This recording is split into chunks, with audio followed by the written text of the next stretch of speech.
Hello, welcome to Step Ahead with Ernie Rivera. I am your host, Ernie Rivera. When you can't run, you walk. If you can't walk, you crawl. And if you can't crawl, you find someone to carry you. This is a quote from the Browncoats in Firefly. This video is going to be a little different than the last videos I've come out with. It's going to be maybe a little more somber. I hope you won't hold that against me. I just felt that I really needed to talk about this stuff. I really feel that it's important for us to have a conversation about this. I know a lot of people are going through it, and if this can help anyone, that's very important to me. So I know some of you may be watching this because you do have depression. Some of you may be watching this because you have family members who have depression. That's okay. Some of you may be watching this just because you're curious, and that's okay too. The point of the video today is to share with you some of my personal experiences in the hopes that you might learn a little more about the topic, that you might be a little more compassionate perhaps, because we're all fighting monsters, and it can be really difficult. You never know what your neighbor is fighting, so that's what I want to share with you. That being said, I'm definitely not a doctor, and I know depression can be a very serious issue. So if you believe you have depression, I would highly, highly, highly recommend that you talk to a psychological or psychiatric professional right away, that they might help you deal with this a lot better than I can. This is just me sharing my personal experience, hoping to get a dialogue going. So it was about a year ago, I was featured in an article in Backstage magazine where they talk about my career and how I have Tourette syndrome. And that can be interesting, it can be challenging. I did seek help for that when it developed in my early 20s. And what the article didn't print, because they didn't know, is that I also have major depressive disorder. And that's really hard to say. And the only reason I'm saying it is because when I was younger, I would often ask my mom, why am I going through all this stuff that I'm going through? It can be very difficult, and it's not an everyday thing, but it happens often enough that it's painful. And I would ask her, I said, why am I going through the stuff that I'm going through? And she suggested to me that perhaps I'm going through it so that I can get through it, so that I can help other people who are going through the same thing, or who have been going through the same things. And I think that's really important. This is what I'm trying to do. I'm going to try to share my experiences, hoping that it might help some of you. So, what does depression feel like? I can only explain it for me, but I knew that when it would get bad, it felt like, imagine, they say that when you're depressed, the colors are more gray. That's absolutely true. When I started taking medication for my condition, the colors immediately got much brighter, and I was able to deal with the world a lot better. But when you're not on the medication, you don't realize how gray the world has become. But it's more than that. Like I said, when I was when I would have my really bad times, it would feel like the entire world is engulfed in embers, and it's just all becoming ash, and it's dissolving away into a big void of nothingness where it will be lost forever. That's some crazy, crazy stuff.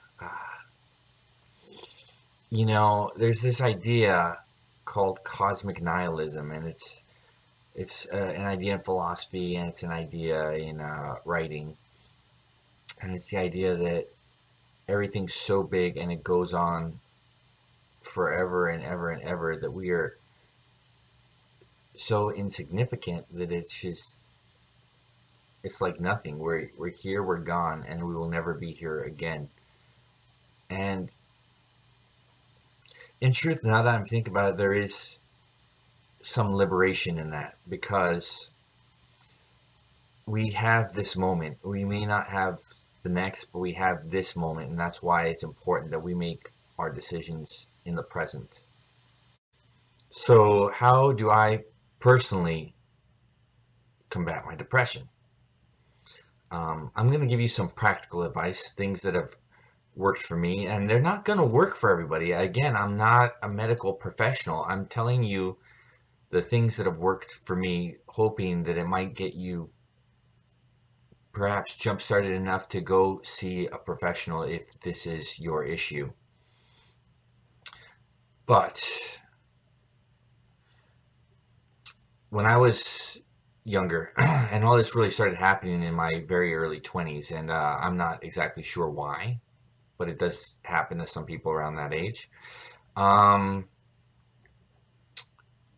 Well, I didn't see a mental health professional. I didn't see one until I was already in my mid to late 20s. So that's some time. That's several years that went by. And how on earth did I cope? Um, it's just, why did I wait so long? That still doesn't make sense to me, but I guess because I had not known anyone who had ever gone through anything like this. I personally did not. And so I didn't know the steps. I didn't know what could help. It's sometimes hard for people to come up with new ways of doing things when they haven't known anyone who's done it before. And that's why I'm just trying to share with you my story, hoping that maybe it reaches some of you, and that it can help. So how did I used to combat um, my conditions in my early 20s? Well, I'll give you some practical advice, things that worked for me, and they may not work for you, uh, but they worked for me, and I hope that some of this is helpful. I would practice martial arts. I would wrestle. I would do a lot of physical activity, hoping to just drive out any negative feelings. I would exhaust myself so I didn't have time for the negative feelings. I would also meditate. I would learn how to silence my mind. There's this idea in meditation that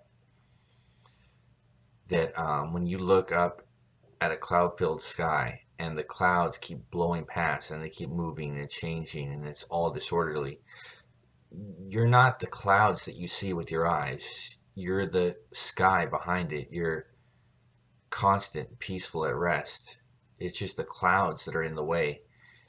And if you just allow yourself to breathe and let the clouds blow past, you'll eventually see the clear sky again. So I would exercise. I would meditate. Um, Consistency is very, very, very important. You need to be on a schedule. You need to do certain things at certain times. That's just gonna help uh, keep you at peace, or it helped me be at peace at least. Um, this is gonna sound a little silly, but my mom would ask me to list 5 things that I liked about myself, every day. So I would begrudgingly come up with a few each day, things that I liked about myself, and then it did make me feel a little happier. I think being thankful is also very important, to be thankful for what we do have, because we all have something, and we may be lacking severely in other things. But the truth is, almost any of us, almost any of us hearing this today, we can be thankful for maybe one little thing, and maybe that's enough to keep you going for another day. Um, and it's something that's controversial, I suppose, but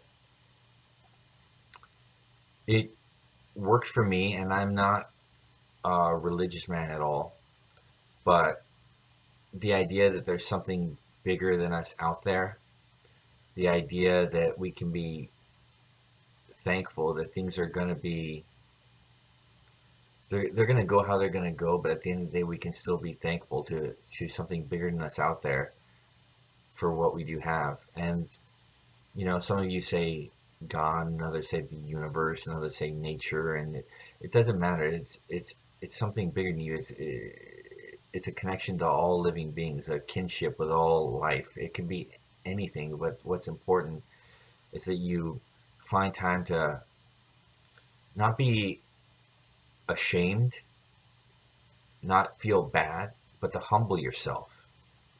There was a line from Avatar: The Last Airbender where he was trying to teach his nephew not to feel shame, not to be ashamed. And the nephew said, "I'm not ashamed. I'm as prideful as ever." And his uncle told him, he said, "Pride is not the opposite of shame. It's the cause of it. Uh, Only true humility can be an antidote for shame." And I found that very moving and important. Um, so again, all this that I'm telling you, this is my personal experiences, and maybe it can help you just jumpstart your day just a little bit, just enough where if you do have depression, you find it within yourself to go see someone who can a professional who can really truly help you. So thank you guys for joining me here today. It would really help me out if you could click like and subscribe. It's going to help me build this channel, and I think that's very important for me. So I would thank you for your help.